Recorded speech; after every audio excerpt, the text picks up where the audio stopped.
मेरी कहानी की शुरुआत एक छोटे से गांव से होती है जहां मेरा नाम माया था और मैं अपने माता पिता के साथ रहती थी।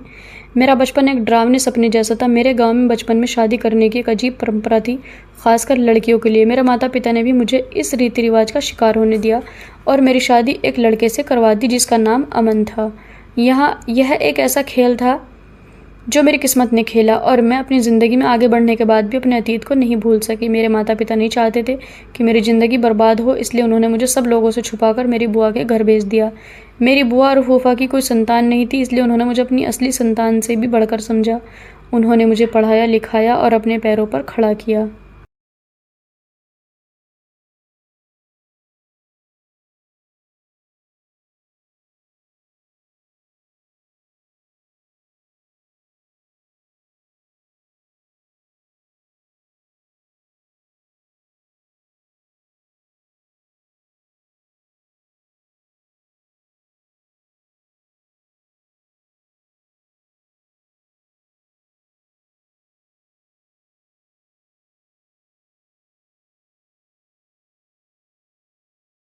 शहर में एक नई शुरुआत। अब मैं शहर में एक कंपनी में नौकरी कर रही थी। बहुत कम बोलती थी और लोगों से ज़्यादा घुलना मिलना पसंद नहीं करती थी। मैं सुबह अपनी नौकरी के लिए जाती और शाम को घर वापस आती थी। बुआ और फूफा मुझे बहुत प्यार करते थे और उनकी मोहब्बत ने मुझे अपने अतीत को भूलने पर मजबूर कर दिया था। एक दिन हमारी कंपनी में एक नया मैनेजर आया।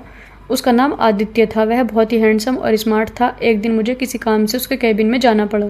वह मुझे काम समझा रहे थे और मैं उन्हें देखती रह गई। मेरा दिल उस दिन से आदित्य की मोहब्बत में डूब गया। लेकिन जब भी मुझे अपने अतीत की याद आती मैं डर जाती थी। मैंने अपनी बुआ को सब कुछ बताया और उन्होंने मुझे समझाते हुए कहा, तुम्हारी नई ज़िंदगी है, अपने अतीत को भूल जाओ और अपने जीवन में आगे बढ़ो। प्यार और शादी का फैसला। कुछ दिनों बाद आदित्य ने मुझे एक लेटर दिया जिसमें उन्होंने अपनी मोहब्बत का इजहार किया था।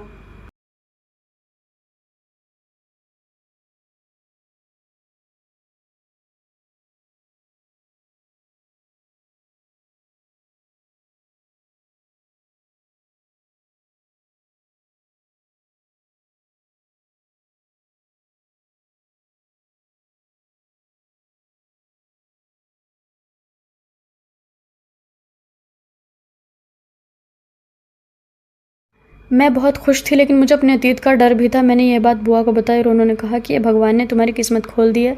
और उन्होंने फूफा से बात की और वे भी शादी के लिए तैयार हो गए। कुछ दिनों बाद आदित्य मेरा हाथ मांगने मेरे घर आए। बुआ और फूफा को आदित्य बहुत पसंद आया और उन्होंने तुरंत शादी के लिए हाँ कर दी, लेकिन मेरे दिल में अभी भी डर था। बुआ और फूफा ने मुझे समझाया और मैं शादी के लिए तैयार हो गई। शादी की तारीख तय हो गई और मैं दुल्हन बनकर आदित्य के साथ उसके घर आ गई। यहाँ सब कुछ मेरे सपने जैसा था, अतीत का सामना। शादी के बाद हम बहुत खुश थे। एक दिन आदित्य ने कहा कि उन्हें कंपनी से 2-3 महीने की छुट्टी मिली है और हम घूमने चलते हैं। मैंने उनसे कहा कि हम उनके माता पिता से मिलने चलते हैं क्योंकि मैं आज तक उनसे नहीं मिली थी। आदित्य बहुत खुश हुए और हम उनके गांव जाने के लिए तैयार हो गए।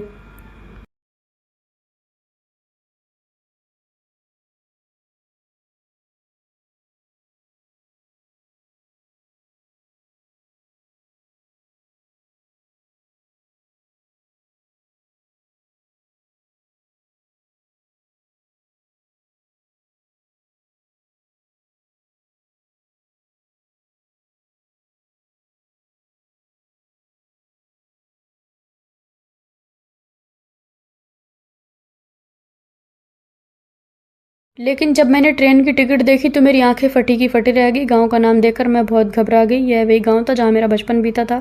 मैंने आदित्य से कहा कि मेरी तबीयत ठीक नहीं है, लेकिन उन्होंने मेरी बात नहीं मानी। जब हम गांव पहुंचे तो मैं घबराने लगी। मैं अपने चेहरे को दुपट्टे से ढककर घर में गई। आदित्य के माता पिता को देखकर मेरे रोंगटे खड़े हो गए। ये वही लोग थे जो कभी मेरे ससुराल वाले थे। आदित्य की बहन जिसका नाम सुनीता था मुझे घूर घूर कर देख रही थी। सच्चाई का खुलासा। खाने की टेबल पर आदित्य ने अपने दूसरे भाई करण के बारे में पूछा। यह सुनकर मेरे हाथ से खाने की प्लेट गिर गई। मुझे सदमा लगा। आदित्य के पिता ने बताया कि करण गांव से बाहर गया हुआ और वह कुछ दिनों में अपनी पत्नी के साथ वापस आएगा। मैं बहुत परेशान रहने लगी। मैं ज़्यादातर अपने कमरे में ही रहती थी और सबको बीमारी का बहाना बनाती थी।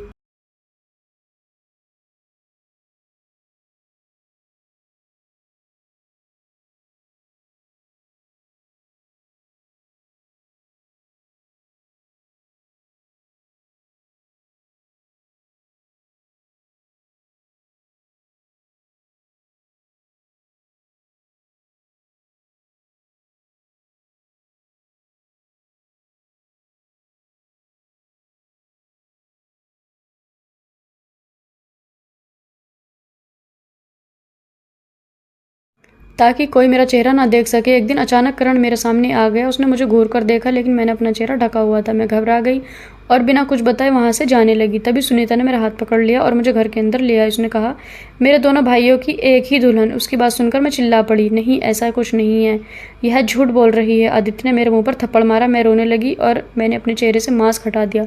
मैंने करण की तरफ देखा और उसकी झुकी हुई नज़र देखकर मैं समझ गई कि मेरा सच सबके सामने आ गया है। पुराने रीति रिवाज का दर्द। आदित्य की माँ ने मुझे गले लगाया और सारा सच बताया। उन्होंने कहा कि सालों पहले गांव में बच्चों की बचपन में शादी कर दी जाती थी। मेरी और करण की भी शादी हुई थी, लेकिन करण घर से भागकर अपनी पसंद की लड़की से शादी कर ली। गांव वालों ने मुझे ताने मारे और मेरे ससुराल वालों ने भी मुझे घर से निकाल दिया। मैंने अपनी माँ की कसम खाई थी कि मैं अपने अतीत को भूल जाऊंगी और किसी को सच नहीं बताऊंगी। आदित्य ने सब सुनकर कहा, तुमने इतना बड़ा सच मुझसे क्यों छिपाया? तुम मेरे भाई की पहली पत्नी हो।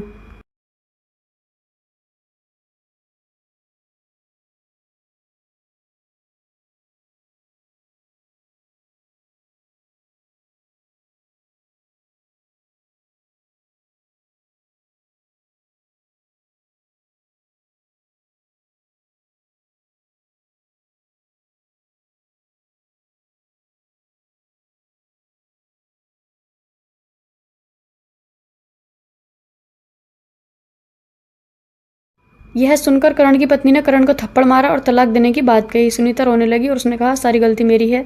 मैं माया के भाई से प्यार करती थी और हम शादी करना चाहते थे, लेकिन माया और करण की शादी ने सब कुछ बर्बाद कर दिया। मैंने सोचा था कि मैं इससे बदला लूंगी। तभी करण की पत्नी ने उससे कहा कि सच बताओ। मैं बेहोश होकर ज़मीन पर गिर गई। जब मुझे होश आया तो डॉक्टर ने बताया कि मैं प्रेग्नेंट हुई। यह सुनकर सबकी हालत ख़राब हो गई। तभी सुनीता ने कहा कि करण गुनहगार है। उसने बताया कि करण ने सालों पहले ही मुझे तलाक के पेपर भेज दिए थे। मैं अब उसकी पत्नी नहीं थी। यह बच्चा भी आदित्य का ही था। करण ने मुझसे, आदित्य से और अपने माता पिता से माफ़ी मांगी। मैंने भी सबको माफ़ कर दिया। हमारा और करण का रिश्ता अब ख़त्म हो चुका। कुछ महीनों बाद हम सब शहर आ गए। मैंने एक बेटी को जन्म दिया और करण के घर भी एक बेटा हुआ।